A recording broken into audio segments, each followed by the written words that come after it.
여러분 반갑습니다. 좋은 아침입니다. 주님께서 오늘도 여러분들과 함께 하시고 또 여러분이 기도하는 것을 주님께서 들어주시기를 바랍니다. 뿐만 아니라 기도할 수 없던 이들이 기도하게 되는 날이 되기를 바라고 또 기도의 그 깊은 의미와 신비로움과 그리고 그 기도에서 얻어지는 깊은 주님의 사랑을 경험하고 오늘 하루를 살아가는 특별한 영적인 날이 되시기를 간절히 바랍니다. 함께 묵상하시겠습니다. 너는 하나님 앞에서 함부로 입을 열지 말며 급한 마음으로 말을 내지 말라. 하나님은 하늘에 계시고 너는 땅에 있음이니라. 그런즉 마땅히 말을 적게 할 것이라. 걱정이 많으면 꿈이 생기고 말이 많으면 우매한 자의 소리가 나타납니다. 자비로우신 주님, 우리들에게 오늘 자비를 베푸셔서 지혜로운 자 되게 하시옵소서. 오늘 하루를 살아가면서 우리가 함부로 입을 열지 아니하고 살아가게 도와주시고 급한 마음으로 말을 내지 아니하는 삶을 살아가게 인도해 주옵소서. 오직 하나님을 경외하며 하나님의 말씀에 귀를 기울이고 그것을 순종하고 따라 삶으로 인하여 우리들의 삶이 존귀하게 되게 도와주시고 하루의 삶에 귀한 영적인 열매들이 많이 맺어지도록 인도하여 주시옵소서. 우리 구주 예수 그리스도의 이름으로 간절히 구하옵나이다. 아멘. 사도행전 9장 13절에서 18절까지의 말씀입니다. 아나니아가 대답하되 주여 이 사람에 대하여 내가 여러 사람에게 듣사온즉 그가 예루살렘에서 주의 성도에게 적지 않은 해를 끼쳤다 하더니 여기서도 주의 이름을 부르는 모든 사람을 결박할 권한을 대제사장들에게 받았나이다 하거늘 주께서 이르시되 가라, 이 사람은 내 이름을 이방인들과 임금들과 이스라엘 자손들에게 전하기 위하여 택한 나의 그릇이라. 그가 내 이름을 위하여 얼마나 고난을 받아야 할 것을 내가 그에게 보이리라 하시니 아나니아가 떠나 그 집에 들어가서 그에게 안수하여 이르되 형제 사울아, 주 곧 내가 오는 길에서 나타나셨던 예수께서 나를 보내어 너로 다시 보게 하시고 성령으로 충만하게 하신다 하니 즉시 사울의 눈에서 비늘 같은 것이 벗어져 다시 보게 된지라. 일어나 세례를 받고. 이것은 하나님의 말씀입니다.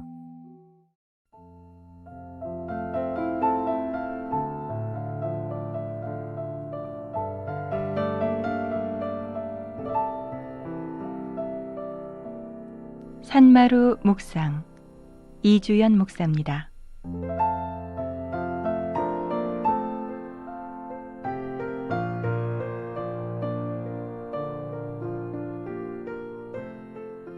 한 여행자가 사막에서 길을 잃었습니다. 목이 타 죽을 지경에 이르렀습니다. 그런데 그늘진 바위 아래서 작은 물병 하나를 발견했습니다. 물을 마시려 보니 물병에는 이런 쪽지가 매달려 있었습니다. 이 물을 마시면 절대 안 됩니다. 큰 바위 옆 모래를 치우고 덮개를 열면 펌프가 나올 것입니다. 거기에 이 물을 부어 펌프질을 해서 물을 마시기 바랍니다. 머리도 감고 샤워도 하실 수 있을 것입니다. 그리고 물을 물통에 가득 담아 가실 수 있습니다. 그러나 단 한 가지를 기억하십시오. 다시 이 물병에 물을 담아 넣고 병마개를 꼭 닫아 놓으십시오. 그러나 이 여행자는 목이 탄 나머지 병에 든 물을 먼저 마셔버리고 말았습니다. 그 결과 그는 얼마 후 사막에서 목숨을 잃게 되었습니다. 이 여행자는 한순간에 해가를 위하여 모든 것을 잃게 된 것입니다. 만일 우리가 하나님의 말씀을 따르지 않고 육체적 욕망과 자기 감정에 따라 살면 이 여행자처럼 인내심과 분별력을 잃게 되고 결국은 생명을 얻을 수 있을 상황에서조차 목숨을 잃을 수 있습니다. 만일 이 여행자가 안내문에 따라 펌프에서 물을 길어 올렸다면 어떻게 되었겠습니까? 실컷 마시고 깨끗하게 씻고 물통에 물을 가득 담아가지고 메마른 사막을 지날 수 있었을 것입니다. 뿐 아니라 뒤에 오는 이에게도 생명의 물을 마실 수 있도록 하였을 것입니다. 한 사람이 한순간 자신의 육체적 욕망과 감정을 조절하지 못하면 이처럼 자기만이 아니라 자기 뒤에 오는 이들과 자기 이웃과 자기가 속한 공동체의 생명을 끊을 수도 있습니다. 자기 육체를 따라 살지 않고 주의 말씀을 따르는 믿음과 분별력만이 우리를 생명의 길로 인도합니다. 산마르교회 이주연이었습니다.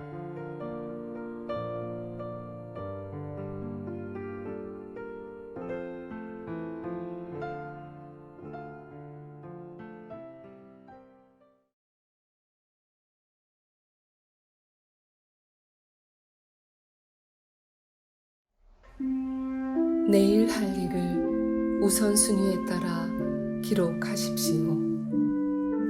기록한 글 위에 손을 얹고 기도한 후 잠을 청하십시오. 주께서 꿈속에서 지혜와 영감을 주실 것입니다. 또한 쫓기지 않는 경이롭고 여유로운 아침을 맞이하게 될 것입니다. 묻 지혜로운 믿음의 성공자들이 이 삶을 살았습니다.